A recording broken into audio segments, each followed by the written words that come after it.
Hey there, ready to dive into something fascinating?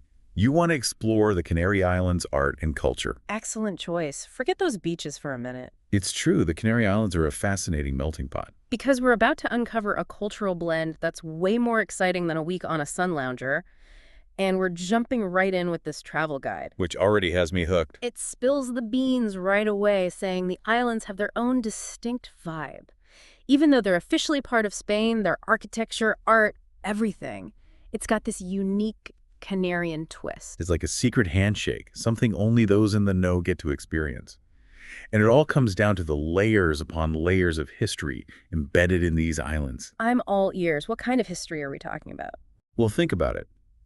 Before the Spanish conquest in the 15th century, the Canary Islands were home to the Guanches, the indigenous people. Then came the Spanish settlers, followed by waves of immigrants from all corners of the globe. Imagine the stories, the traditions, the influences swirling together. Okay, so it's like a cultural cocktail, shaken and stirred over centuries, and you're saying we can actually see this in the architecture. Absolutely. The guide actually says that trying to define Canarian architecture is nearly impossible because it's a mix of so many styles. It's like taking a crash course in architectural history as you wander from one stunning building to the next. All right, so let's say I'm strolling through the Canary Islands. What kind of architectural gems might I stumble upon? Well, picture this. You're in La Laguna, and you come across the Iglesia de Nuestra Señora de la Concepción. It's this incredible church with Gothic arches standing side by side with Moorish details, maybe even a touch of Baroque flair thrown in for good measure. Wow, that's a lot to take in. It really is. And the guide emphasizes that it's not just about borrowing styles, it's about the Canary Islands, taking those influences and reinterpreting them, making them their own. It's adaptation and innovation, all rolled into one. Okay, I'm getting serious must-see vibes from this church already. And speaking of Instagram-worthy sites, the guide raves about these incredible carved wooden Oh balconies. yes, those balconies are truly something to behold. They specifically mentioned checking them out in Las Palmas and Santa Cruz de la Palma. I mean, who wouldn't want a photo with one of those as a backdrop? They're more than just pretty facades.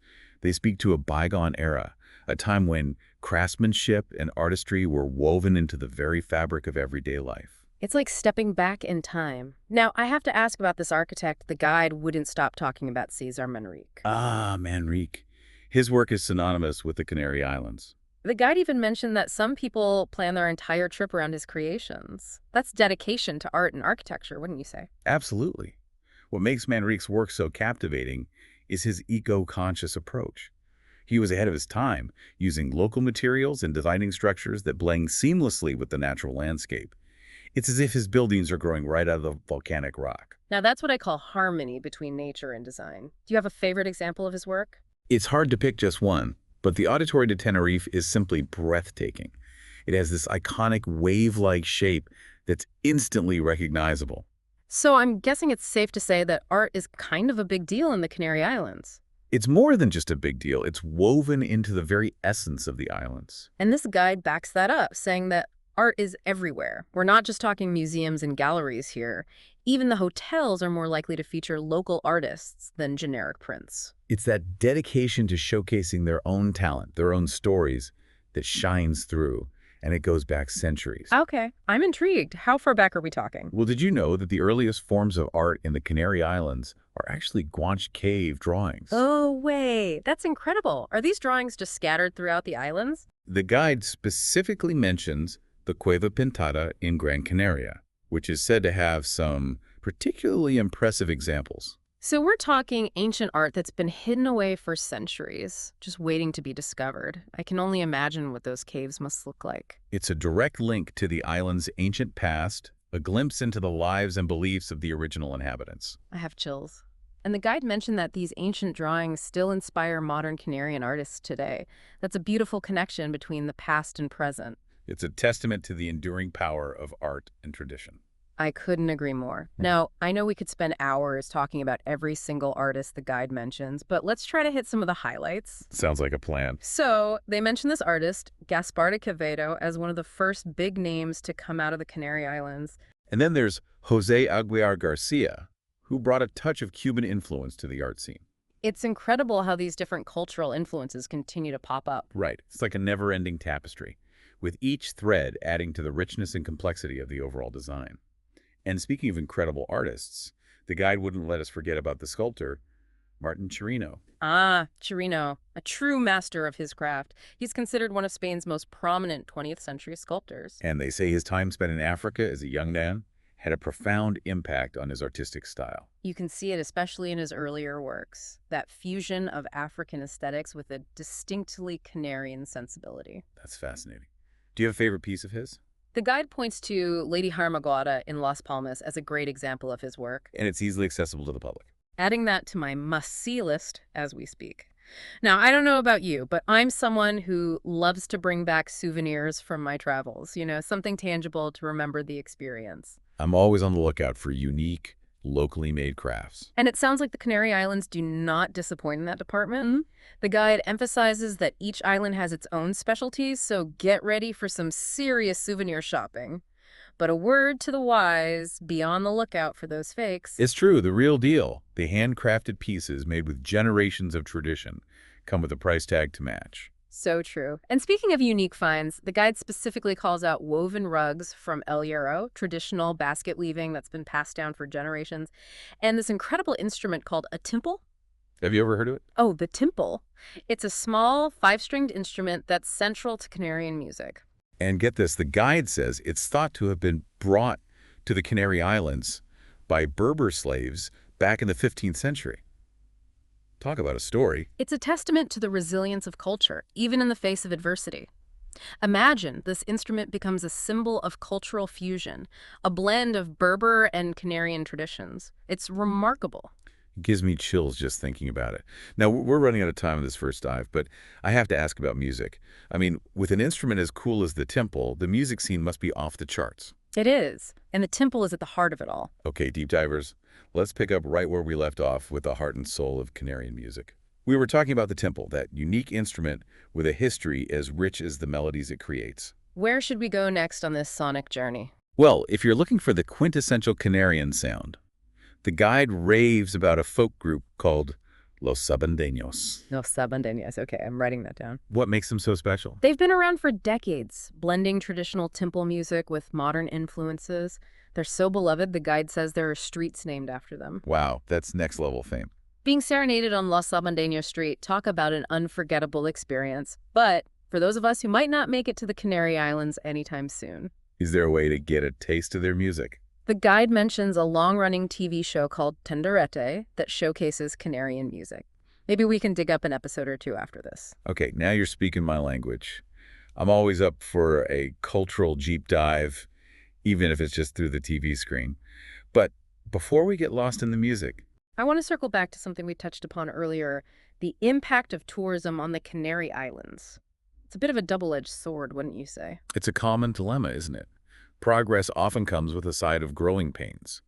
The guide points out that the Canary Islands' swift shift from an agricultural society to one heavily reliant on tourism has created some inevitable bumps in the road. Okay, let's unpack that a bit. What kind of bumps are we talking about? Well, for starters, the cost of living has skyrocketed. The guide mentions that locals who rely on traditional jobs, like farming or fishing, are struggling to afford to stay in the paradise they call home. That's heartbreaking. It's like they're being pushed out of their own story. It's a valid concern. And then there's the issue of education. The smaller islands lack universities, forcing many young people to move to Tenerife or Gran Canaria for higher education. Which, as we know, isn't cheap. Exactly. Families are feeling the pressure, both financially and emotionally, as their children leave home to pursue their dreams. And even after all that, there's no guarantee they'll find work on their home island. It's the classic tale of leaving the nest to seek opportunity. But it makes you wonder about the long-term impact on these close-knit communities the guide talks about, It's a balancing act, for sure. trying to preserve tradition while adapting to the changing tides of globalization and economic opportunity. It's a reminder that even in places as idyllic as the Canary Islands, life isn't always sunshine and rainbows. That's true. But despite all that, the guide emphasizes that family remains a cornerstone of Canarian culture.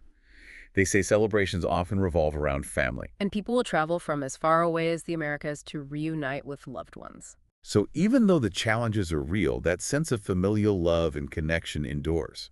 It's a beacon of hope. It really is. And it reminds us that even in the face of change, certain values remain timeless. Speaking of timeless, those wild fiestas the guide mentioned, Are we ready to dive into those? Oh, you bet. I need all the details. The wilder, the better. Well, according to the guide, you'll rarely find a summer weekend in the Canary Islands without a romeria in full swing. Romeria. Okay, I'm going to need a bit of a translation here. What exactly does that entail? Picture this. You're strolling through a charming Canarian town, and suddenly you're swept up in a whirlwind of color, music, and dancing. That's a romeria. Sign me up. It sounds like a party. It's a celebration of life, Canarian style. It usually starts with a religious procession, a nod to the tradition behind these festivities. But then things get really interesting. Okay, spill the tea. What happens next? The streets come alive with traditional music and dance. People don their finest Canarian garb, and the energy is contagious. Imagine the rhythmic beat of drums, the swirling of colorful skirts. The air thick with laughter and the aroma of delicious food. Oh my gosh, it sounds amazing. I can practically hear the music and smell the food. And as the day progresses, the celebrations become a bit more, shall we say, spirited. I have a feeling I'm going to like where this is going. The guide mentions rum and coke becoming the beverage of choice as the town squares transform into giant open-air parties that last late into the night. Okay, now we're talking. A little bit of tradition, a little bit of revelry. It's the perfect recipe for an unforgettable time. And it makes me think about something else the guide touched upon, that playful rivalry between the different islands. It's more than just being from the Canary Islands, really. It's fascinating how much pride each island takes in its unique identity. The guide even gave us a rundown of the local labels. For instance, people from Gran Canaria are called Gran Canarios or Canariones. And from Tenerife, they're Tinerfeños. It's like a whole new vocabulary. Once a row. Conejeros, Fuerteventura, Majoreros, And the list goes on. Lagmero Gomeros, La Palma Palmeros. El Hierro Ereños, Ixe. each with its own distinct flavor and bragging rights. It's like they're their own little countries within a country, each with its own flag to wave, metaphorically speaking, of course. But it begs the question, what does it really mean to be Canarian? It's a question with layers, isn't it? It is. I mean, we've talked about the history, the art, the music, the food, even the wrestling. But what about the people themselves?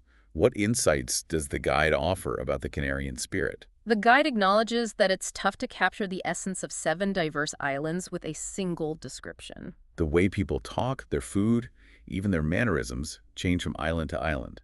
But one thing remains constant: a fierce pride in their Canarian heritage. That's a powerful thing, a shared identity that transcends those inter-island rivalries. Precisely. And with it comes a belief that their history and culture set them apart from mainland Spain. Which is interesting because, as the guide pointed out, most Canarians have that classic Mediterranean look. Dark hair, dark eyes, olive skin. And yet they don't necessarily see themselves as being fully Spanish. It's a testament to the enduring legacy of the Guanches, the indigenous people who called these islands home long before the Spanish arrived. It makes you realize that identity isn't just about physical appearance. It's about a sense of belonging, a shared history, a unique cultural tapestry woven over generations. It's the story etched into their DNA, whispered through the wind, celebrated in their art and music. Okay, I have to ask about something the guide mentioned earlier, that whole Canarias no es España thing. It literally translates to "the Canaries are not Spain," which is a pretty bold statement. It is, and it reflects a complex relationship with mainland Spain. So is this a full-blown independence movement, or are we talking about something a bit more nuanced? The guide suggests it's more about recognizing and preserving their unique identity within the larger context of Spain. It's like wanting to have their cake and eat it too. They appreciate being part of Spain, but also want their distinct Canarian identity to be acknowledged and respected. Exactly. It's about finding that delicate balance between unity and autonomy. And it speaks to the heart of what makes the Canary Islands so captivating. It's a place of contrasts, of complexities, of layers waiting to be peeled back. Okay, deep divers. I'm getting hungry just thinking about all this cultural immersion. Yep. And lucky for us, the guide dedicated an entire section to Canarian cuisine. Which, let me tell you, sounds absolutely delicious. Mm-hmm. Are you ready for a culinary adventure? I'm starving. Let's dig in. All right, deep divers. I hope you brought your appetites because we're about to embark on a culinary adventure through the Canary Islands. We're talking fresh flavors, unique ingredients, And centuries of cultural influence, all simmering together in one delicious melting pot. Get ready to tantalize those taste buds. This guide isn't holding back on the mouth-watering descriptions. So no more teasing.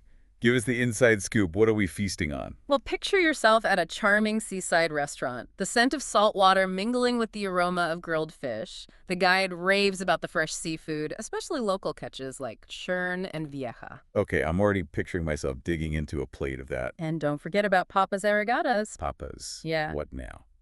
It sounds intriguing, but a little mysterious. It's simpler than it sounds. They're these small, wrinkled potatoes, boiled in salty water until they're tender, then served with a side of spicy mojo sauce. Okay, that's it. I'm booking a flight just for those potatoes. They sound incredible. But before I get too sidetracked, I have to ask about those Latin American influences we keep coming back to. Do they show up in the cuisine as well? Absolutely. One word. Gofio. Gofio. It's not ringing any bells. What is it exactly? Imagine this. A hearty, toasted grain flour with a slightly nutty flavor. It was a staple food of the Guanches, the indigenous people. And it's still used in a lot of traditional dishes today. So it's like a culinary time capsule connecting the present to the past. I love that. And speaking of time capsules, some argue that gofio might be one of the world's oldest recipes. Talk about a taste of history. Wow. That's incredible. I need to try this gofio. It sounds like more than just a meal. It's an experience. But before we move on for the delicious details. Did the guide mention anything for those of us with a sweet tooth? Oh, absolutely. For a taste of pure indulgence, try Bia Masabe. It's a rich, decadent dessert made with almonds, honey, and a hint of lemon. Okay, they had me at almonds and honey. It sounds divine. And of course, no culinary adventure through the Canary Islands would be complete without sampling the local wines. They've been making wine there since the 15th century. And the unique volcanic soil gives it a distinctive flavor you won't find anywhere else. Now you're speaking my language. I'm adding wine tasting in a volcanic vineyard to my Canary Islands bucket list as we speak. It sounds like a dream come true. But as much as I'd love to spend the rest of this deep dive exploring the culinary delights, I know we're nearing the end of our journey. It's amazing how quickly time flies when you're immersed in a new culture, isn't it? It really is. We've gone from admiring stunning architecture to deciphering ancient cave drawings. From feeling the rhythm of the temple to experiencing the thrill of Lucha Canaria. And let's not forget about those wild fiestas. Oh, right. How can we forget those? Rum and Coke, anyone. I'm in. But jokes aside, this travel guide has given us a treasure trove of insights into the heart and soul of the Canary Islands. It's been a true deep dive, uncovering hidden gems and fascinating facts at every turn. But as with any good deep dive, it's only fueled our desire to learn more, to experience it all firsthand. So, deep divers, if you're searching for a destination that's rich in history, culture, and natural beauty. With maybe a side of wrestling and some seriously delicious papas arrogadas. And don't forget the gofio and the volcanic wine. Right, and the gofio and the volcanic wine. Then the Canary Islands should definitely be on your radar. Who knows, maybe we'll even see you at the next Romeria. Until then, happy travels and keep exploring.